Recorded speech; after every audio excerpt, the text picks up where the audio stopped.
जैसा कि अभी पद्म भूषण राम बहादुर रॉय जी ने कहा कि इसमें दुर्लभ चित्र हैं। राजा रवि वर्मा, अवेंद्रनाथ ठाकुर को संग्रहित किया गया है। कुछ चित्रों में विदेशियों से शोषित और उत्पीड़ित भारत माता का सजीव चित्रण भी किया गया है। आवरण पृष्ठ माननीय डॉक्टर मोहन राव भागवत जी संचालक का संदेश है और पद्म भूषण श्री राम बहादुर राय जी ने भी अपनी बात इसमें कही है। जोरदार तालियां, अभिनंदन और सभी को बधाई। और अब हस्त राष्ट्र पताका रक्षित मां भारती, अखंड भारत संकल्प, दृढ़ बने सारथी। आदरणीय रक्षा मंत्री, आज के कार्यक्रम के मुख्य अतिथि सम्माननीय श्री राजनाथ सिंह जी को अभिभाषण हेतु सादर आमंत्रण। जोरदार तालियों से अभिनंदन कीजिए हमारे आज के कार्यक्रम के मुख्य अतिथि माननीय राजनाथ सिंह जी का। दिल्ली विधानसभा के अध्यक्ष श्रीमान बिजन जी गुप्त, दिल्ली राज्य की मुख्यमंत्री श्रीमती रेखा जी गुप्त और विधायी कार्य मंत्री दिल्ली श्री प्रवेश सिंह जी वर्मा और जाने माने विचारक इस देश के पद्म भूषण आदरणीय श्री राम बहादुर जी राय, श्री मोहन सिंह जी बिष्ट, उपाध्यक्ष दिल्ली विधानसभा, श्री रंजीत सिंह जी सचिव दिल्ली विधानसभा और हमारे भारत सरकार के मंत्री श्री हर्ष जी मल्होत्रा, दिल्ली प्रदेश भारतीय जनता पार्टी के अध्यक्ष वीरेंद्र सचदेवा, पूर्व सांसद रमेश जी बिदुड़ी और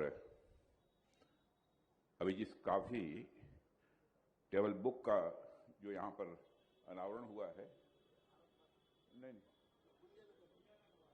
अच्छा, श्री गुंजन जी अग्रवाल और इस कार्यक्रम में बैठे सभी सम्मानित देवियों व सज्जनों, काफी देर से इस मंच पर मैं बैठा हूं और आपने देखा कि सबसे पहले उद्बोधन यदि किसी का हुआ है तो हमारे विधानसभा अध्यक्ष जी का हुआ है।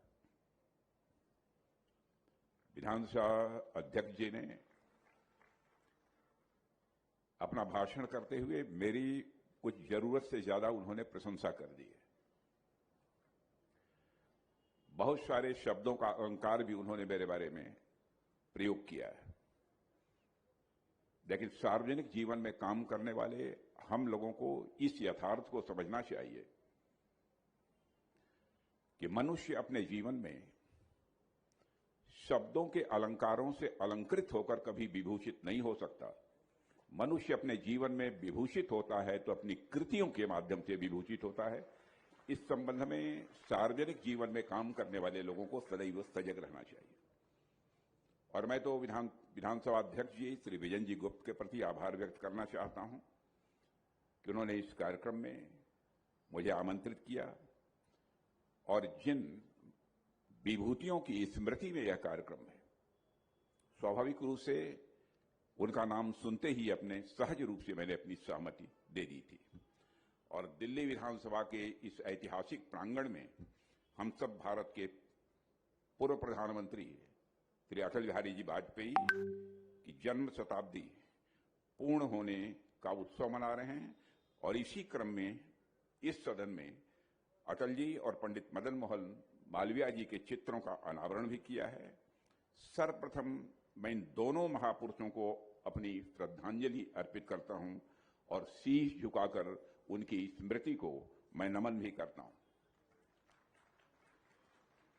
साथियों, दिल्ली विधानसभा का यह परिसर ईंट और पत्थरों से बना हुआ यह महज कोई ढांचा नहीं है, बल्कि यह वह स्थान है जहां वर्षों से भारत की लोकतांत्रिक चेतना ने अपने विचारों को स्वर दिया है। और आज यहां खड़े होकर स्वतः ही मुझे यह एहसास होता है कि हम किसी साधारण मंच पर नहीं हैं, बल्कि हम उस केंद्र पर खड़े हैं जहां से भारत की संसदीय परंपरा को एक नई दिशा मिली है। आज आपके बीच इस लोकतांत्रिक केंद्र में खड़े होकर मैं खुद को गौरवान्वित महसूस कर रहा हूं, इसलिए क्योंकि यही वह परिसर है जहां से विट्ठल भाई पटेल, गोपाल कृष्ण जी गोखले, मोतीलाल जी नेहरू, लाला लाजपत राय जी, तेज बहादुर जी शप्रू, सुरेंद्रनाथ बनर्जी, मदहुल हक, सच्चिदानंद सिन्हा और पंडित मदन मोहन मालवीय जैसे महापुरुषों ने और इनकी वाणी ने भारत राष्ट्र को एक दिशा दी है। साथियों, आजादी से पहले इसी लेजिस्लेटिव असेंबली में भारतीय संसदीय व्यवस्था की नींव पड़ी थी और इस ऐतिहासिक परिसर में श्री अटल बिहारी वाजपेयी जी और आदरणीय मालवीय जी के चित्रों का अनावरण होना हमारी ओर से अपने महापुरुषों के प्रति कृतज्ञता और सम्मान का यह प्रतीक है। यह केवल मैं मानता हूं 2 व्यक्तियों का सम्मान नहीं है, बल्कि भारतीय लोकतांत्रिक परंपरा, नैतिक राजनीति और राष्ट्रवाद की भावना का भी यह सम्मान है। साथियों, वैसे तो यह संयोग ही है कि मालवीय जी और अटल जी का जन्म एक ही तिथि को हुआ, लेकिन इतिहास में कुछ संयोग ऐसे होते हैं जो केवल संयोग नहीं रहते, वे संकेत बन जाते हैं। मानो नीयत स्वयं कुछ संदेश देना चाहती हो। दोनों महापुरुष अलग अलग कालखंडों से आए, अलग अलग चुनौतियों से जूझे, लेकिन राष्ट्र सेवा, लोकतांत्रिक मूल्यों और सार्वजनिक जीवन में नैतिकता के प्रति उनकी प्रतिबद्धता एक ही स्रोत से प्रवाहित होती हुई स्पष्ट रूप से देखी जा सकती है। और यह एक कंटिन्यूटी, एक यह लिविंग ट्रेडिशन है जिसे हम आज अपने सामने मूर्त रूप होते हुए देख रहे हैं। साथियों, इन दोनों महापुरुषों ने स्वतंत्रता संग्राम को जिया, स्वतंत्रता संग्राम को महसूस किया और उसे अपने जीवन का आधार बनाया। दोनों ने राष्ट्रीय चेतना को अपने आचरण से एक नई ऊर्जा दी है।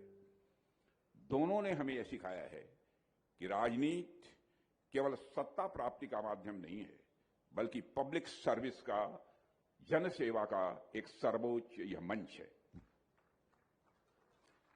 साथियों, अटल जी ने जिस गरिमा, संवाद और म्यूचुअल रेस्पेक्ट, पारस्परिक सम्मान की राजनीति की, मैं मानता हूं आज भी अपने में वह एक बेंचमार्क है। वहीं महामना मालवीय जी ने शिक्षा, संस्कृति और स्वाभिमान को राष्ट्र निर्माण का मूल आधार बनाया। दोनों ने यह सिद्ध किया कि लोकतंत्र तभी मजबूत होता है जब उसमें विचार हो, संवेदना हो और इसके साथ ही उसमें चरित्र भी हो। साथियों, अटल जी और मालवीय जी दोनों ही बहुआयामी व्यक्तित्व थे। कवि, हृदय, विचारक, पत्रकार और ओजस्वी वक्ता, स्वतंत्रता सेनानी और संपादक, इन सभी रूपों में उन्होंने भारत राष्ट्र को एक दिशा दी है। अटल जी की कविताओं में जहां राष्ट्र की पीड़ा और आशा दिखती है, वहीं मालवीय जी के विचारों में शिक्षा को लेकर एक दूर दृष्टि भी दिखाई देती है, जो अपने समय में बहुत ही आगे थी। और यह कहना अतिशयोक्ति भी नहीं होगी कि दोनों ही ट्रू स्टेट्समैन थे, सच्चे राजनेता थे। दोनों ऐसे नेता जो सत्ता से ऊपर राष्ट्र को रखते थे और तात्कालिक लाभ से ऊपर दीर्घकालिक हित को बराबर उन्होंने रखा। जहां तक अटल जी का प्रश्न है, आप सभी अच्छी तरह जानते हैं कि उनका कैसा विनोदी स्वभाव था। और एक महत्वपूर्ण बात जो उन्होंने कही थी, उसे सचमुच मैंने अपने जीवन में भी स्वीकार किया है, उसे अंगीकार किया है। छोटे मन से कोई बड़ा नहीं होता, टूटे मन से कोई खड़ा नहीं होता। यह अटल बिहारी वाजपेयी जी जैसा ही कोई व्यक्ति बोल सकता है। छोटे मन के व्यक्ति को जीवन में कभी सुख की प्राप्ति नहीं हो सकती, आनंद की प्राप्ति नहीं हो सकती। और मैं तो कहता हूं, छोटे मन का व्यक्ति चाहे कितनी भी पूजा करे, चाहे जो कुछ भी कर ले, चाहे जितने लोगों को भोजन करा ले, जितना भी जन कल्याणकारी कार्य कर ले, उसे जीवन में परमात्मा की भी प्राप्ति नहीं हो सकती है, परमानंद की भी प्राप्ति छोटे मन के व्यक्ति को नहीं हो सकती।